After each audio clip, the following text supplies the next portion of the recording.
Magandang araw po sa inyong lahat. Maraming salamat po doon sa siyam kong followers sa Facebook at shoutout na rin kay China Wong Lemmy na naghikayat sa akin na gumawa uli ng vlog. Kahit may isa lang na interesado sa ganitong content, magpapatuloy po akong gumawa ng vlog para sa kaalaman ng iba. Sa video po na ito, pag-uusapan naman natin kung bakit ako kumuha ng permanent residency dito sa Thailand. Hindi po para sa lahat ang permanent residency. Kung OFW ka at nandito ka sa Thailand para lang magtrabaho, ay malamang hindi mo na naisin na kumuha ng PR. Kung Pinay ka naman na may asawa na Thai, malamang hindi mo din kailangan ng PR. Ibabahagi ko lang po sa inyo yung personal na dahilan kung bakit ako kumuha ng permanent residency dito sa Thailand. Mayroon kasi akong matinding pagnanais na manatili dito sa Thailand at gusto kong siguraduhin na ngayon at sa hinaharap ay may karapatan ako na manirahan dito sa Thailand. Lahat kasi ng visa dito sa Thailand may petsa ng pagkawalang visa o due date, expiration date. Thai citizenship at permanent residence lang yung panghabang buhay. Ibig sabihin, minsan ka lang mag-a-apply at lalakarin yung mga papeles mo at kapag naaprubahan yung PR, habang buhay mo na yung pakikinabangan. Hindi mo na kailangan na mag-renew ng kung ano pang mang visa para manatili dito sa Thailand. At dahil doon, protektado ka na kahit na magbago pa ang sitwasyon mo sa buhay.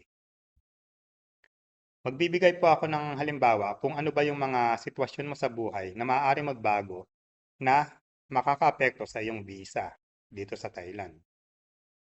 Unang halimbawa ko ay yung nangyari sa isang kababayan natin na nakilala ko dito sa Thailand. Naka-non-visa si kabayan at may work permit siya dito sa Thailand. Na-inlove si kabayan sa isang Thai na naging girlfriend niya. Kaso, malauna nagsara yung pinapasukan niyang kumpanya at nawalan siya ng trabaho. Nahirapan na din siya makakuha ng bagong mapapasukan na kumpanya, kaya ayun, problemado siya kung paano na yung visa niya. Susunod na halimbawa, si kabayan naman natin na babae.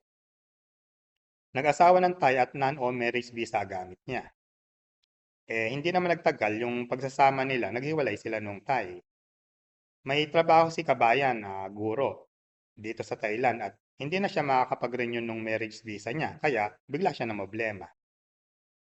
Ngayon, dun sa dalawang naunang halimbawa natin, may ibang mga paraan naman na mag-visa sila dito sa Thailand. Kaso ay malaking abala at hindi rin pang matagalan na solusyon. May nakilala nga pala ako, ah, Pinoy na nakasabay ko dati sa Penang, Malaysia na nag-border run. Ang asawa niya, Thai, at meron daw silang 3 anak. Wala siyang regular na hanap buhay kaya hindi siya makakuha ng marriage visa at work permit. Ayun, nagtitiis siya na pa-exit-exit na lang. Isipin niyo na lang kung habang buhay kaya niya na magagawa yun, yung pa-exit-exit na lang tsaka mag-tourist visa run. Sa malamang hindi, kagaya na lang ng kwento ng isa pa nating kababayan. May nilalakad akong papeles sa Philippine Embassy sa Bangkok at may nakakwentuhan ako na isang Thai habang naghihintay doon sa embassy. Filipina daw yung nanay niya at nasa embassy siya kasi kukuha siya ng affidavit of support para dun sa nanay niya na Pinay para makabisita sa Thailand. Kailangan yun para makalusot yung nanay niya sa immigration sa Pilipinas, di ba? Isipin nyo na lang yung sitwasyon ng pamilya nila. Pahirapan pa para lang mabisita ng nanay na Pinay yung anak niya na Thai. Ngayon, yung nanay niya, nagtrabaho dati sa Thailand at dun siya sa Thailand pinanganak. Pero, ewan natin kung bakit malaunan umuwi na si Pinay sa Pilipinas. Paano na lang kung nangyari sa akin yung mga sinapit ng mga kababayan natin doon sa nabanggit kong halimbawa. Ako kasi napadpad dito sa Thailand para magtrabaho. Sa hindi inaasahang pagkakataon, dito ko na nakilala yung asawa ko na Thai. May anak kami, kaya dito na din ako sa Thailand bumuo ng tahanan. May mga binili rin kaming ari-arian dito sa Thailand at na siyempre lahat nakapangalan dun sa asawa ko. Sa sitwasyon ko, ang iniisip ko lang naman paano kung maaksidente ako, magkaroon ng kapansanan, mawalan ng trabaho, magkaproblema sa pera, o kaya naman iwan ako ni misis. Paano na sa aking pagtanda at hindi na ako nagtatrabaho? Anong visa nang pwede kong gamitin kung nagkataon? Yung marriage visa kasi kailangan may pera ka sa bangko. Yung retirement visa hindi naman pwede sa akin. Kung sinamang palad at nahirapan na ako sa pera na panggasto sa hinaharap, poproblemahin ko yung visa para lang makasama yung pamilya kong Thai. Baka hindi ko naman mapakinabangan yung mga ipinundar kong ari-arian dito sa Thailand kung nahirapan na ako makakuha ng visa. Naaksidente na kasi ako dito sa Thailand.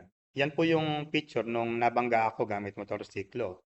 Ito naman yung picture nung nabalian ako ng buto sa paa dito sa Thailand din.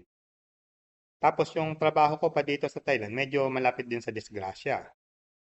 Anumang oras, maaaring mabago yung sitwasyon natin sa buhay at kung sinamang palad ay posibleng makakaapekto yon sa visa o pahintulot na manirahan dito sa Thailand.